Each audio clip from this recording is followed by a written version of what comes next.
There you go. So we are excited today to welcome Anna Christie and Dr. Nicole Martin, creators of the exhibit Home and Homelands, Women's History in the Pacific West.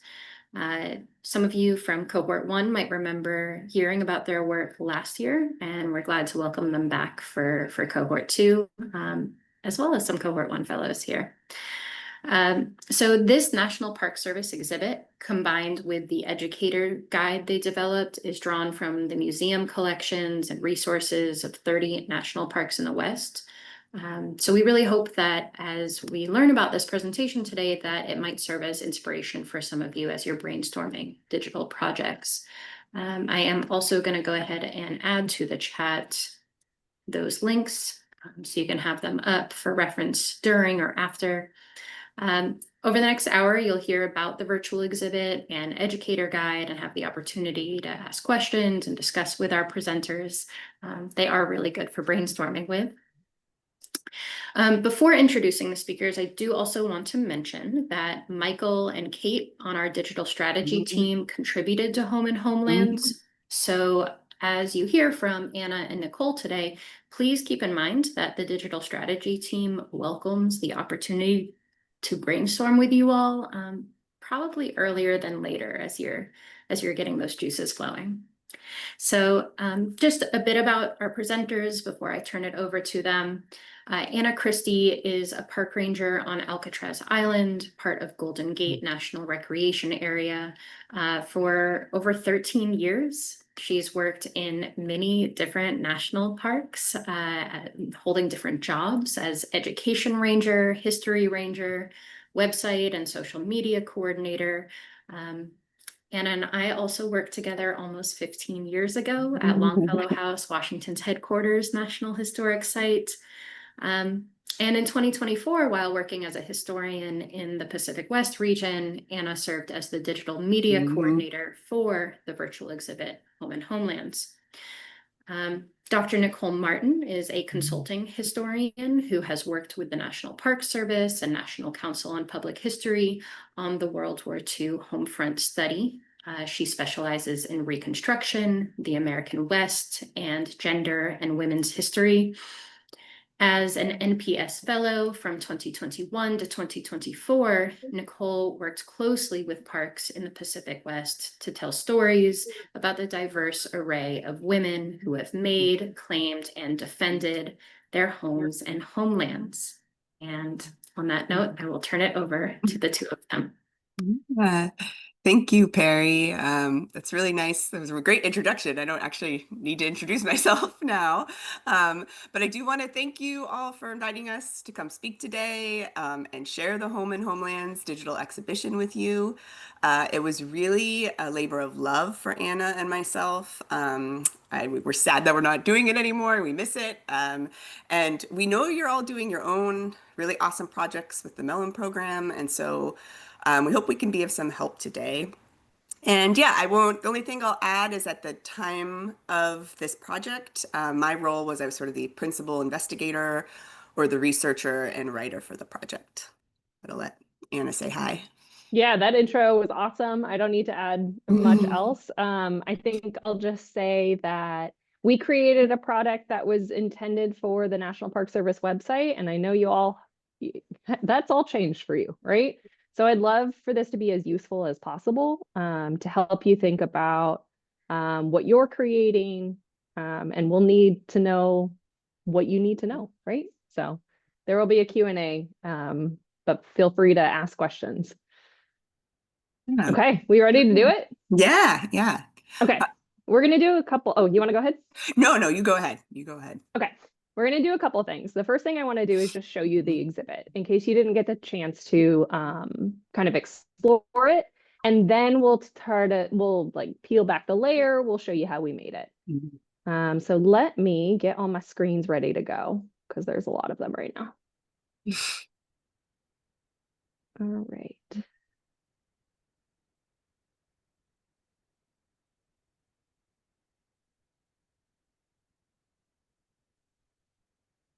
Okay. There we go. Okay, here's the exhibit. Our digital exhibit, Home and Homelands. It is hosted, it's a story map, and it's hosted on ArcGIS, and then was brought into the National Park Service website. So however a virtual visitor gets here, they land, and this is what they first see when you get here, right? Home and Homelands, home is where you stand. How did the women in the Pacific West create these homes, defend these homes? If you keep scrolling down, you'll start to learn more about it. The whole exhibit kicks off with one object that really takes all of the different strands, all the different themes of the exhibit, and brings them together. And then if you look at the top, the navigation has those different strands, right? So Nicole was looking at this question of how women created and defended homes by thinking about the themes of loss, work, politics, and resistance.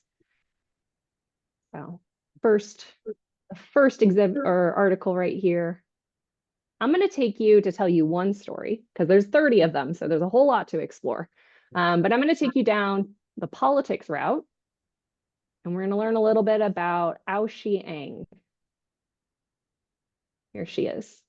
This is the entry, actually not by a National Park Service site. It's an affiliated site in Seattle called the Wing Luke Museum. So let's say you landed on this story. If you start exploring it, what you'll see is the story of a 22-year-old immigrant from China in like the 1920s. She was a very young woman, but she was already a wife at this point, and she tried to immigrate to the United States with her husband, to Seattle specifically. And when she arrived in Seattle, she was separated from her husband. She was detained for 25 days. And during those 25 days, she was grilled by an immigration officer who was trying to figure out what her true purpose was here, right? The Wing Luke Museum, their object they gave us was her immigration interview. And we were lucky enough that they had actually recorded some actors reading the transcript. So I'm going to share that. I actually don't know if I shared the right way. So we're going to do a test and see if you can hear this. Can you hear it? No. Okay, I got to share differently. Sorry. Okay, share. This is me knowing Microsoft tools better than I know Zoom tools. I need to share with audio. Someone know how to do that quickly? Yes. Share sound. Yep. Right bar. All right. Sorry about that. A little rusty. Okay, now I'm going to play it. Give me a thumbs up, Perry or Nicole, if you can hear it. How much did this man pay your mother for you? 你丈夫俾幾多錢你媽媽嚟娶你呢？我唔知道。I don't know. How does it come that your husband, being quite Americanized, did not have the white man's ceremony performed? 你丈夫係好美國化㗎，點解佢唔用白人嘅結婚儀式啊？我唔清楚，不過我個媽媽想我傳統式禮節結婚。I don't know, because my mother wanted me to be married the old way. What is your object in coming to the United States? 你嚟美國嘅目的係乜嘢嘢啊？同我個丈夫住，同打理家庭。Coming to live with my husband and keep house for him. I move the case be deferred, pending examination of other witnesses. So let's say the viewer, that's what they get, right? This is a quick snapshot of Ao Shi-Ang's story. But let's say they're hooked, right? There's something about that transcript that really got them intrigued by her story and they wanted to learn more. If they click this learn more button, it will take them to an in-depth article that's on nps.gov, the National Park Service website, where they can really dive in and learn more about Ao Shi. So if they were to read through this article, which is not super long, it's intended to be a public-friendly, kind of easy read article, they'll notice that she persevered through those interrogations, right? And she was finally reunited with her husband and created a life in Seattle. She lived in the apartment that's behind her in this picture for 60 years. She ended up having 15 children, and that apartment became a hub for other Chinese immigrants who came to Seattle. Today, it's the Wing Luke Museum. So that's the reason why they wanted to tell this story, because it's the background of why that museum exists. Um, I think I'll go into like more about what you see here when we start breaking it down. But if I bring you back to the exhibit, you can see that other sites are treated pretty similarly. Here's their object, a blurb about it, and an opportunity to learn more. And then if you go down to the very bottom of the exhibit, there's even a map if people want to do this kind of a you choose adventure. So let's say you're like me and you're in the San Francisco Bay Area and you come across this exhibit and you want to know what stories are near you. Well, just in the San Francisco Bay, I could take a day trip to 1, 2, 3, 4, 5, 6 different parks that were part of this exhibit. I could learn a little bit about this story and then maybe go to that park and see where it is or what that connection is. So that's kind of the basics of it. Let's start getting into it now. All right. And to do that, I'll pass it to Nicole. Yeah, thank you, Anna, for that little preview. And now that we have a sense of what the project is, we thought it'd be great to take a step back and talk more about how it came to be. So just some of the basics, right? The exhibition was the major project of my fellowship. And it was created, if you could go to the next slide, Anna, through a collaborative team. All the major contributors are listed here on the screen. My advisors, which were uniquely from both cultural resources and interpretive, so kind of the historians behind the scene, and then the staff on the ground working with the public, plus financial support from the National Park Foundation. So as you can see, this was a small team, but everyone was fiercely invested in it. And we did have to work within some project parameters set by my fellowship. We had to engage with as many parks in the Pacific West region as possible. At one time or another, we were working with around 35 parks. It had to be about women's history. It had to relate to the 250th commemorative anniversary in some way, even if loosely. So we landed on the theme of home and homelands as a combination of my personal expertise and what park staff most responded to in early information gathering sessions.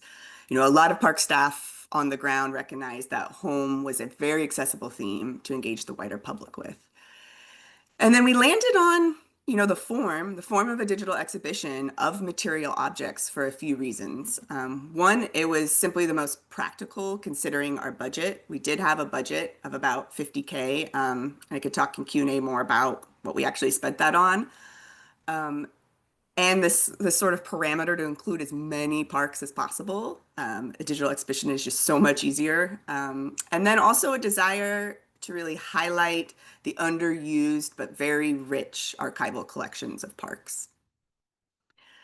Okay, so how did we actually create the exhibition then? The nuts and bolts. I'm going to talk about the research and writing process, and then Anna about the story map and media side of things. And we'll try to be as brief as possible, but please feel free to ask follow-up questions later.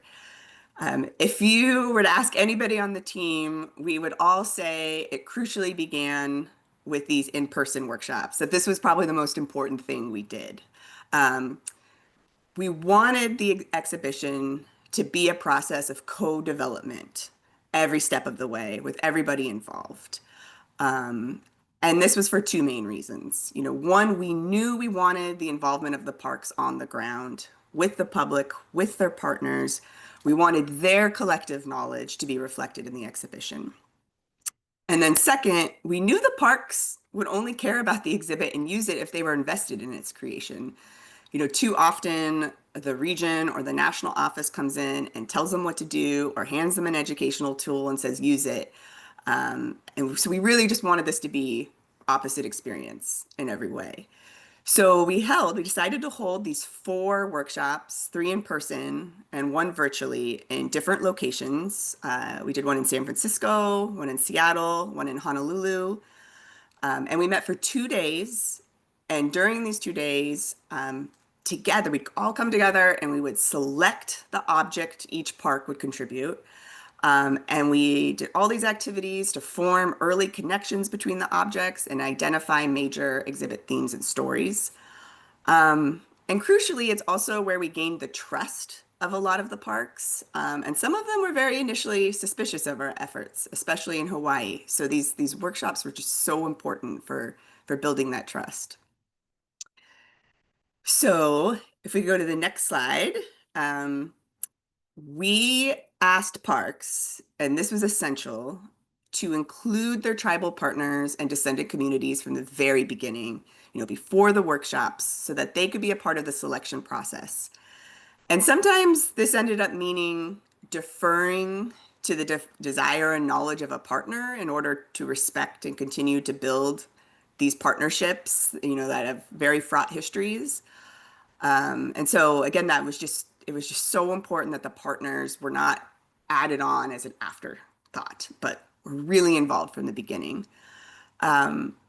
We also encouraged everyone to really think as broadly and creatively as possible about what an object is and what kind of objects they could include. And we did end up with a real diversity of objects, as you saw in this immigration interview. We also had paint cans and kappa beaters and memos and photographs and diary entries as all part of trying to make the most, kind of exciting exhibition we could.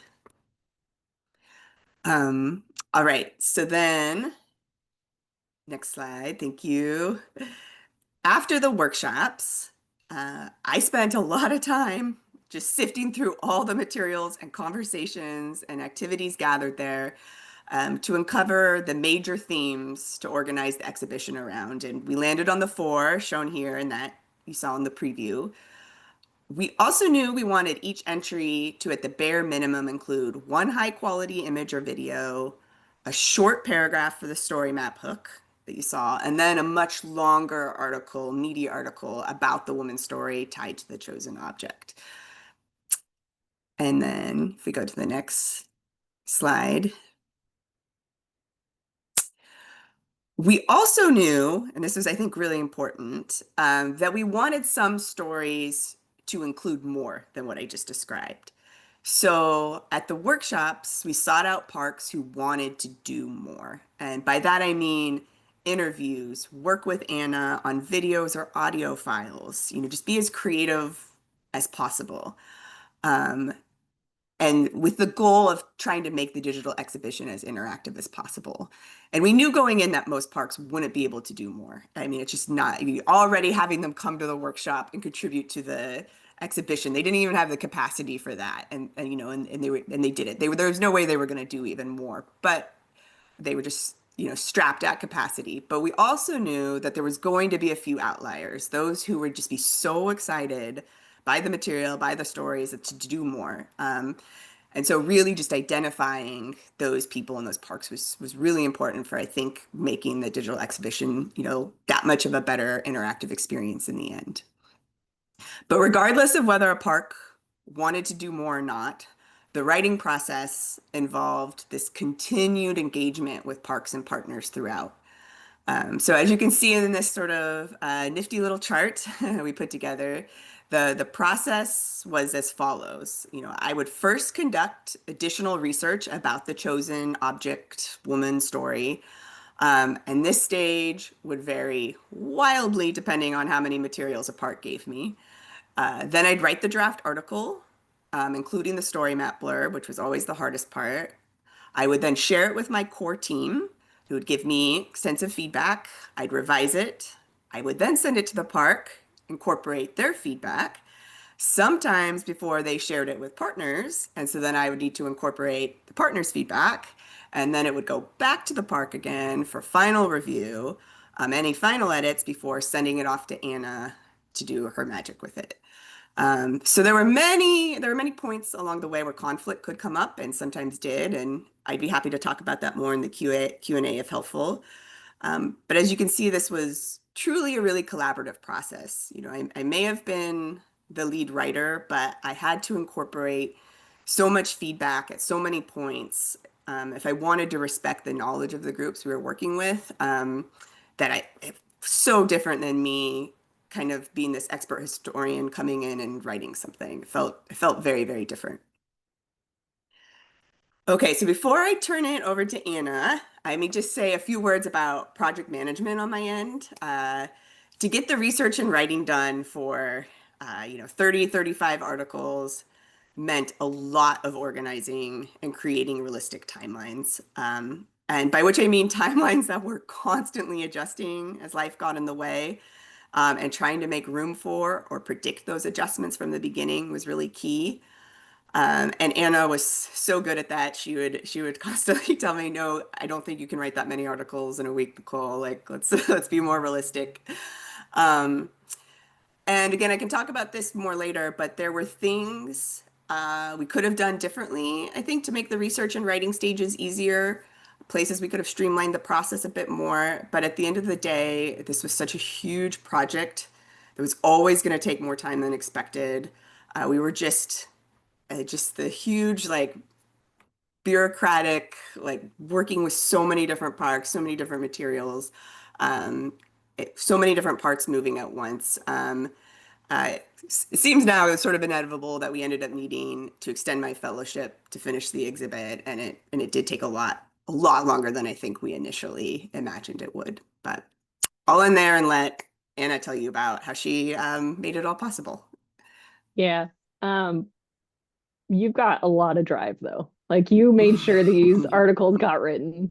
And they're all in Nicole's voice, right? So like Nicole is the one who keeps that overarching narrative the entire time. But what you see in front of you is one of the tools we used to work together on project management. And it's just a Microsoft tool. So a lot of people have access to Microsoft tools. This is called Planner. If not, I'm sure you could find a free version that is like this. The thing I loved about this is it really let us itemize each step that needed to happen. So you can see that each column separated by the different threads that we had. And then the boxes are each individual park. So the article that had to be written for each individual park, right? And then if you get even more into it, if I were to open up one of these, we can do all the steps that you just saw in those boxes. And I had this open every single day. At least twice a week, Nicole and I would check in with each other and we'd say, hey, how far are you on the San Juan article? What do we need to do? How can I help you? And then we would check it off. So this tool is amazing. And I highly recommend if you have to coordinate with other people, it's a great way to show the work that still needs to happen. The thing I also love about it is you can physically move these boxes around if you needed to shift your timeline. And we ended up having to do that a lot, right? There's like a schedule one right here where you can see it on a calendar. And there were times where we're like, hey, the goal was to finish this article by Friday. It's not going to happen. Let's physically move it to next week. So great tool, absolutely necessary if you're doing a big project or you're working with multiple people and they need to understand what's in your brain, right? Okay, it's time for me. So I'm going to now kind of shift and talk a bit about the design behind the exhibit and what you saw, because we tried to be really intentional with the visitor experience as you were going through that exhibit, and then the way that the back end of it worked on the National Park Service website too. So I'm going to get into it nitty gritty now. There were 4 really important things for me when it came to designing this exhibit experience. The first one was that it was fully accessible, meaning Section 508 accessible.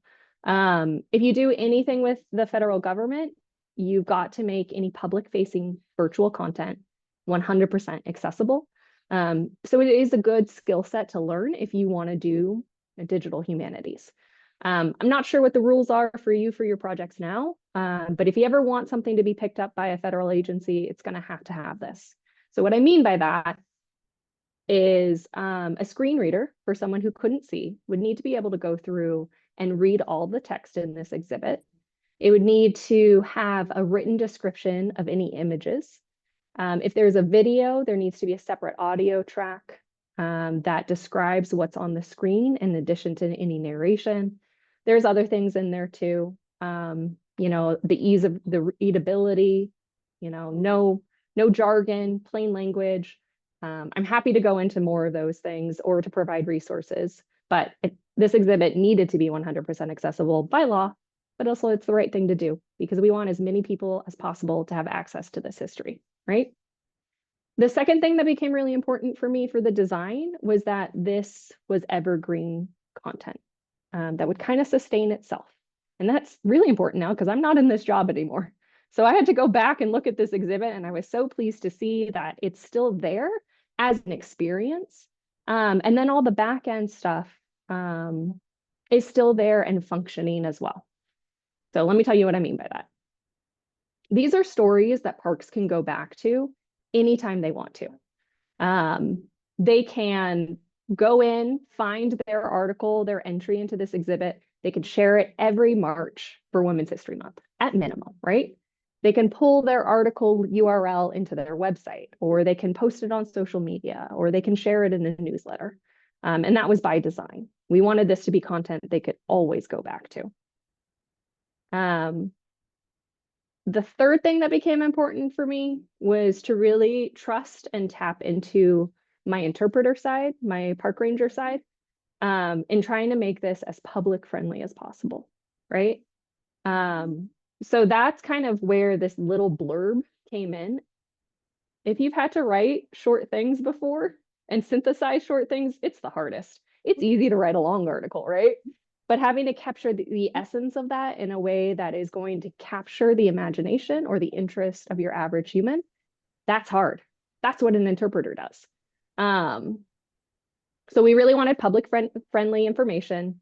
Whenever you make something online, you just have to assume people are going to skim it. It's what we do. It's what we've learned in the digital age. So you need to structure things with headings and allow people to bop around the way that they want to.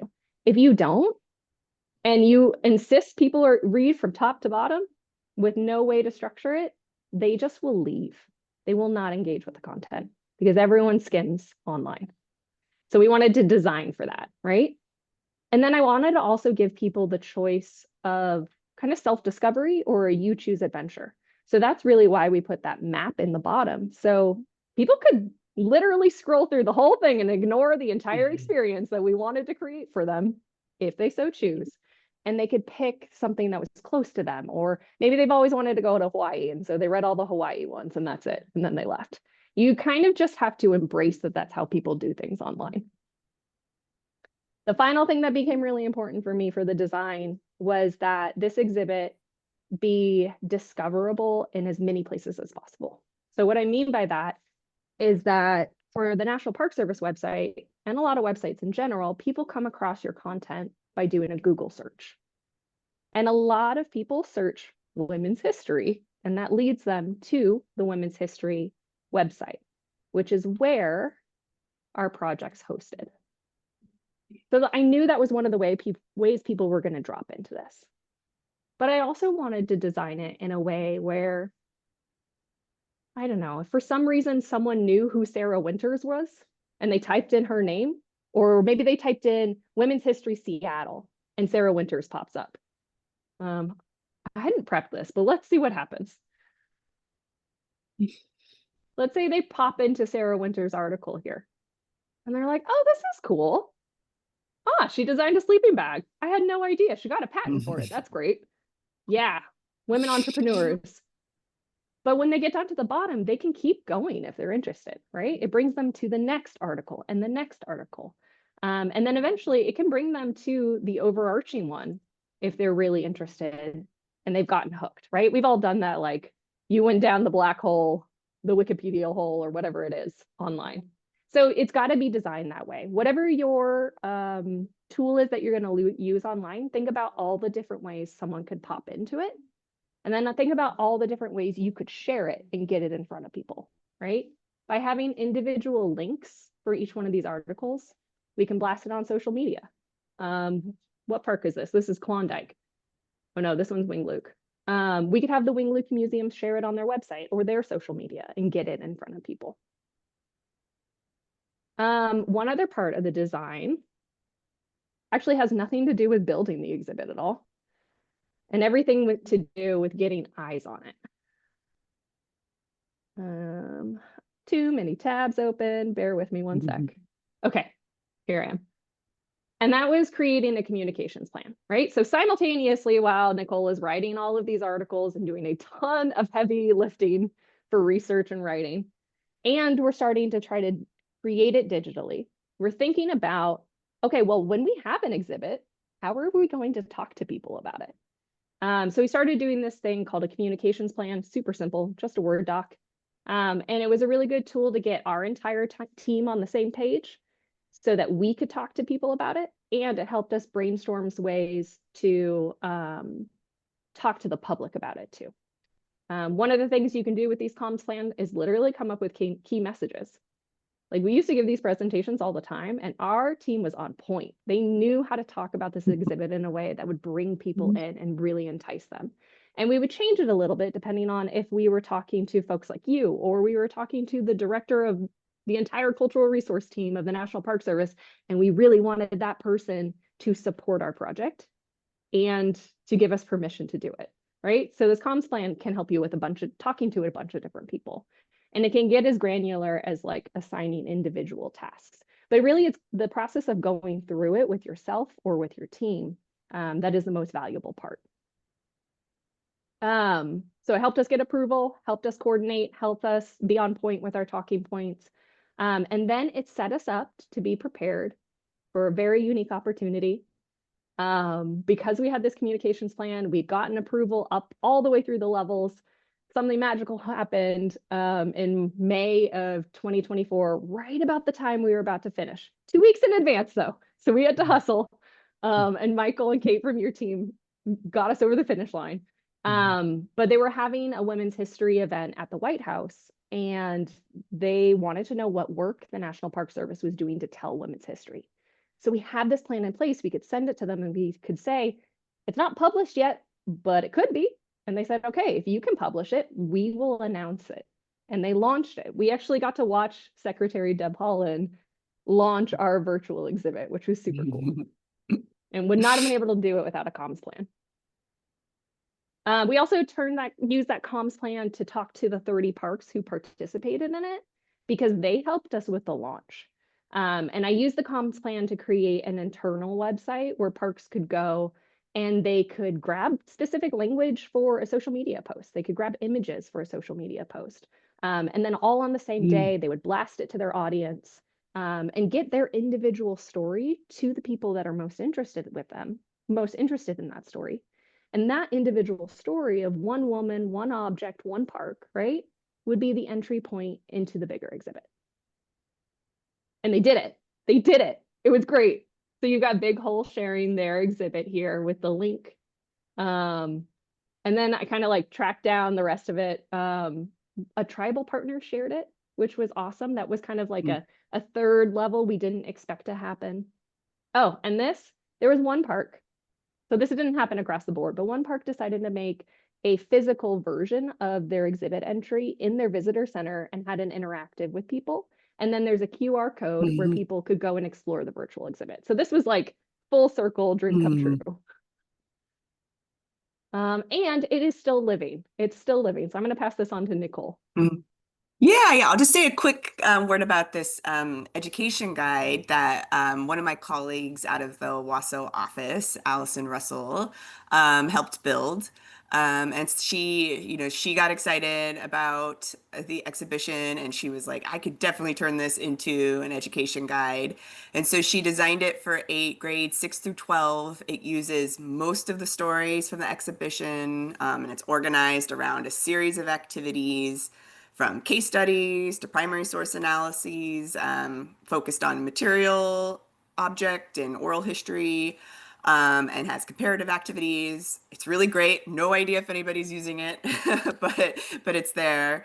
I am also in talks with the website Women in Social Movements that I know you're all probably familiar with, to do a document guide using some of the stories from the exhibition. And this just seems like one way that the stories could live on, especially if the worst happens and the exhibition gets taken down. So we're continuing to think about ways to continue to make the exhibition relevant and be used. Yeah. And I think was that it? I think we were going to end there. There's a lot more we can talk about, but we would love to just, we don't want to dominate the space, so would love to hear if you have questions for us.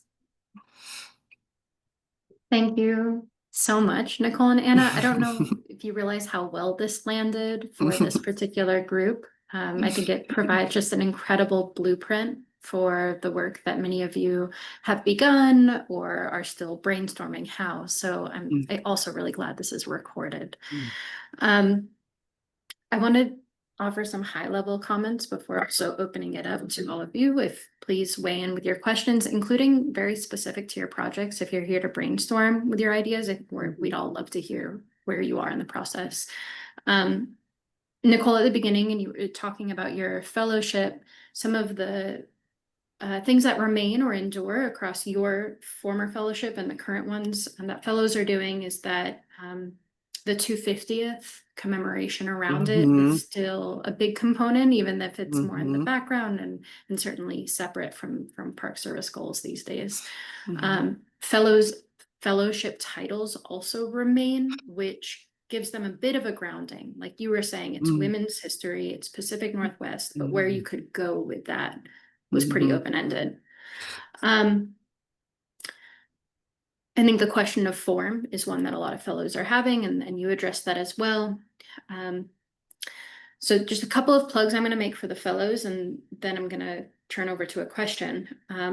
Fellows, many of you took the EPLI interpretive workshop course, and if you did not, or if you would like further training, there are asynchronous offerings on the EPLI website. So Anna was saying how she really drew upon her interpretation skills, and that'll just give you some background in how to speak clearly, concisely, develop interpretive guides for the public.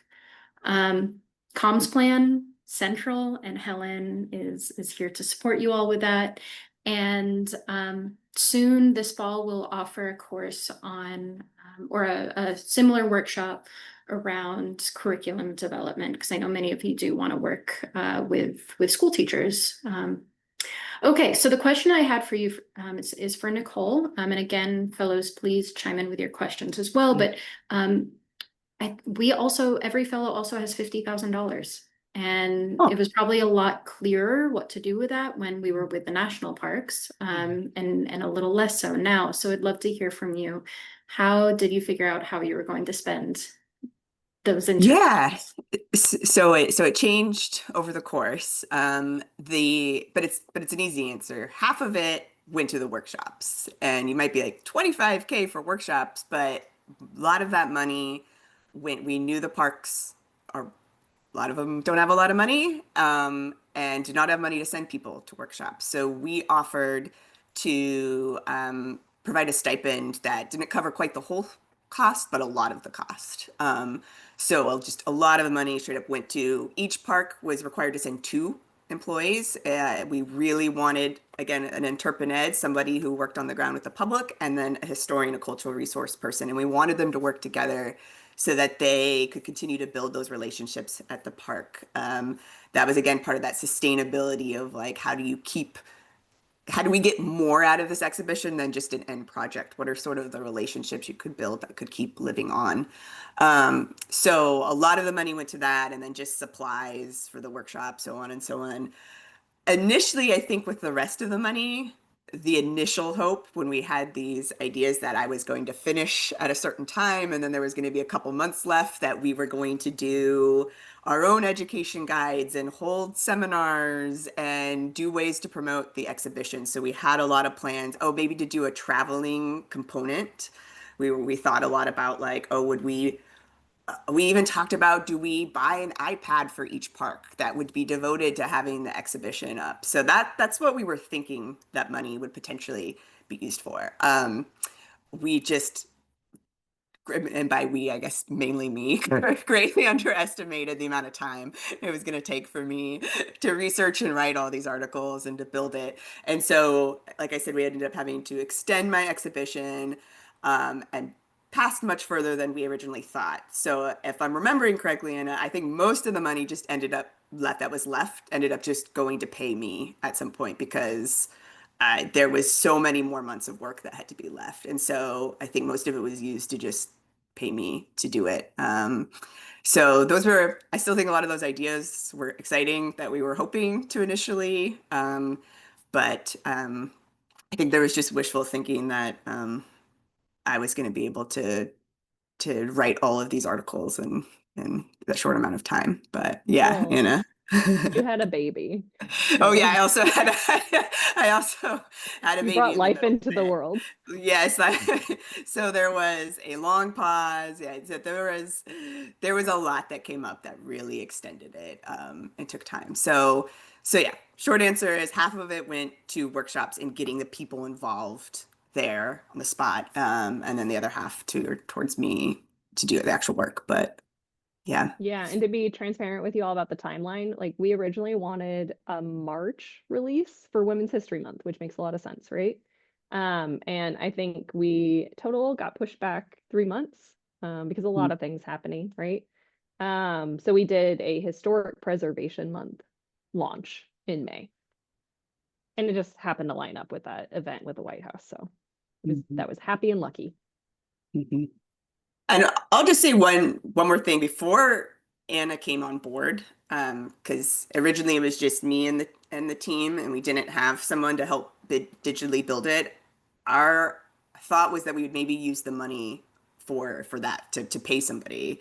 Um, as we thought about it more and more, we realized using a tool internal to the National Park Service was just definitely the way to go. It would so I'm really glad we made that switch. But that was just another idea of what we would potentially use the money for. And we were lucky to use, like you maybe saw on that slide, we had a graphic designer intern who helped with.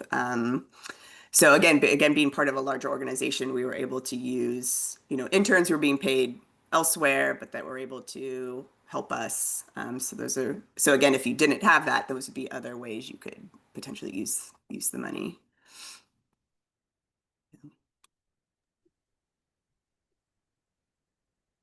You both. What questions do folks have?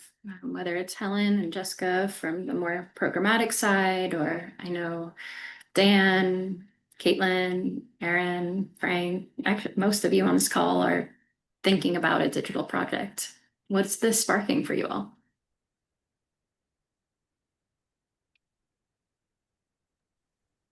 I'd love to jump in, but I don't want to take if the fellows want to ask questions, I want to prioritize them first. I do have a question though.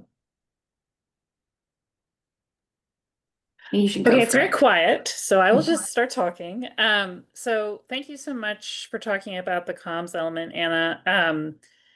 And I also wanted to talk a little bit about the slide with the extensive revision process for the articles. And that looks all very neat and tidy on paper, but I imagine that in reality it was incredibly complex, difficult to keep track of. And the revision process that involved sort of not only like one layer was park input, but then also partners. And I wondered if you could expound a little bit on what that was like. And if you ever had to sort of like, how did you keep that tidy? Not necessarily from an organizational point of view, but really from like a competing perspectives. And also just like it's very time consuming, you know? And so and you had you had a timeline that you were working to meet. So what was that like, and how did you like, did you ever have to sort of exert yourself? Like, did you have to say no to people, or push them, prod them, um, or otherwise, gently, like, because you're in this difficult position, right? Where you don't really have power over them. You can't make people, work faster, really. You're not their boss, you're collaborating, right? It's a collaborative relationship. And in the spirit of collaboration, you want to maintain that collaborative spirit, but you also you do need things to move along. So how did you kind of walk that balance, or walk that fine line um between being a taskmaster, so to speak, and a collaborator? Yeah, it was really difficult, and I can say it varied greatly depending on the park. Again, there were parks that were just all in from the beginning and so excited and sent me their materials right away and would always answer emails really fast. And then there are other parks that were also really invested, but what they're at capacity. They don't have time. And so it was often a lot of emails, a lot of reminder emails. And again, Anna's great organizational system helped a ton to keep track of where we were at with each park. But so much of my time was emailing parks over and over again. And sometimes I would have to get my advisors involved. They were, much higher up than me. And, usually that would work. There were one or two cases where parks who attended workshops ended up just never responding, and so we just lost them. So we, and then there were, this is a little bit off topic, but there were a couple when we had all of our stories, we realized we had some gaps. So then there were parks that we reached out to who did not attend a workshop because we knew they could tell a story that was really important to include. And so then we had to kind of get their buy-in separately into the project. It's kind of a different thing. But then so it was just it was a lot of emails, but for the most part, eventually I just knew it was worth it. Eventually, you would get them, you'd hook them back in and they would be excited and they would work on the process. Yes, sometimes partners would take a very long time. And so sometimes near the end, we'd have to tell them, like, we can only give your partner 3 weeks to respond. If your partner does not respond in 3 weeks, I think almost always partners eventually did, but there was a couple cases where it was really difficult. They'd have to wait until they were physically meeting their tribal partner to actually get a response. Or, yeah, it took a very long time. So that's something to say is we started with all the stories that involved tribal partners because we knew that was just another huge layer. So we did all the tribal partner stories first. Um, so that was really, really important as well. Yeah, that process of revising back and forth, back and forth, back and forth, for the most part went really smoothly. I think maybe partially I am just very willing uh, to listen and to incorporate the feedback as much as possible. There were a couple moments where I'll give an example. This was probably one of the biggest challenges of the whole project. I think I can say what story. It was with the San Juan Islands story.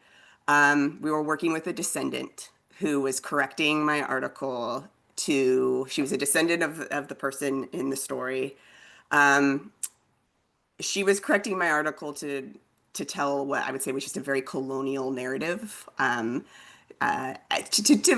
an extent were things that I found just very offensive. And I was like, I can't put my name on this. And the park initially seemed to want to just defer to the descendant, their partner that they were working with.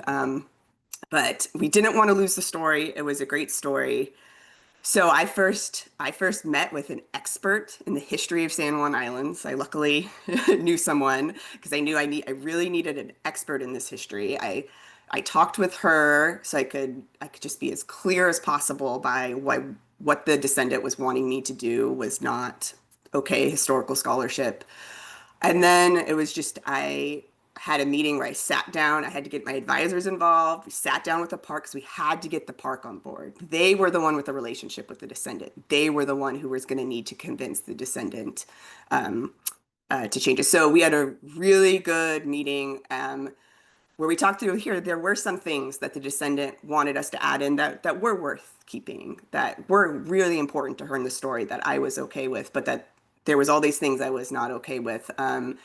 And we convinced the park, and then they were able to talk to the partner, and it went well. We ended up saving the article, which was really important. That was the end goal. We wanted to save a great one, and one that would still tell a complicated story of our nation's past, right? We didn't want to give that up. So that was definitely one of the biggest challenges. And then there was a case, I think we lost, I forget exactly how it went down, but we lost the Pearl Harbor story. I had worked, this was near the end, we pushed to include it, and then the park just wasn't ready to really do the work with their partners. And it was unfortunate. That was one case where one time I felt like a lot of work got wasted, and that was unfortunate. So there were some of these, losses, and then, but overall, it was a really enriching experience. But it was really, really was project management, just constantly emailing and building those relationships. And again, I think meeting most of them in person at the workshops made it all possible, because they had that face, they had that relationship, we had that 2 days where we did all this work together, that just really brought more buy-in from people. Yeah. I don't know if you want to add anything, Anna.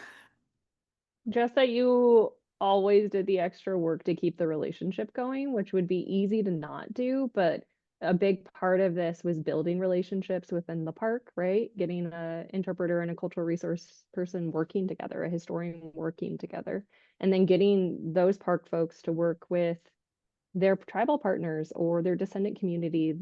That relationship was really important. And so when you did come up against this wall or this resistance, like having a call where you talk through, okay, like, why are we stuck? What's going on here? Is there a middle ground? Because that's really what's important in telling this history, right? It's not just telling the history, it's building that relationship and doing a little bit of like, you probably didn't trust the Park Service in the past for trying to show that this is a different project, you know? Like there was one sweet older guy who we did a couple calls with, and he came back to us and he said, you took one word out of what I said and you didn't put it in the clip. I want you to fix that. And I said, okay, that's fine. If that's what you want, because you want to make sure that what you said isn't pulled out of context, we get it.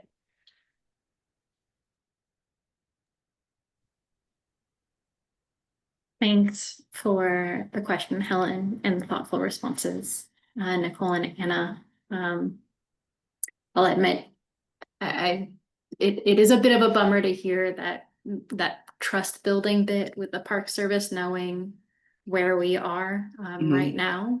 But I do want to flag for the fellows, though we're hearing from Nicole and Anna talking about parks, I think much of the same endures if you swap out the word park for museums, historic sites, nonprofits, because these are other partners that you'll be working with.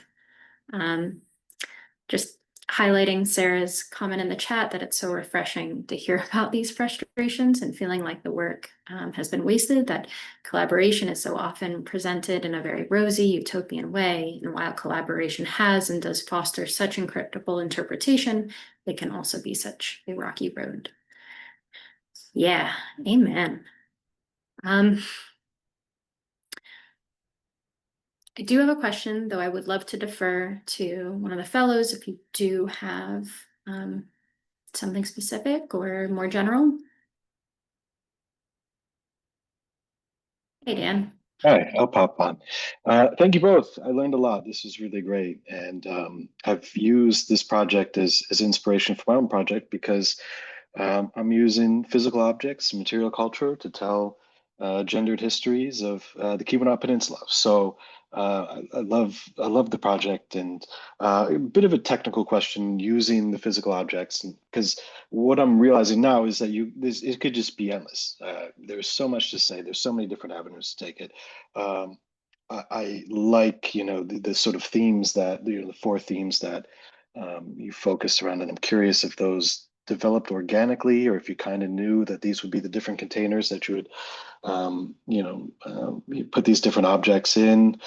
Any sort of organizing tips or wisdom principles that you found, because like I said, and I think this could go off the rails for me as the sort of person doing a lot of labor pretty quickly.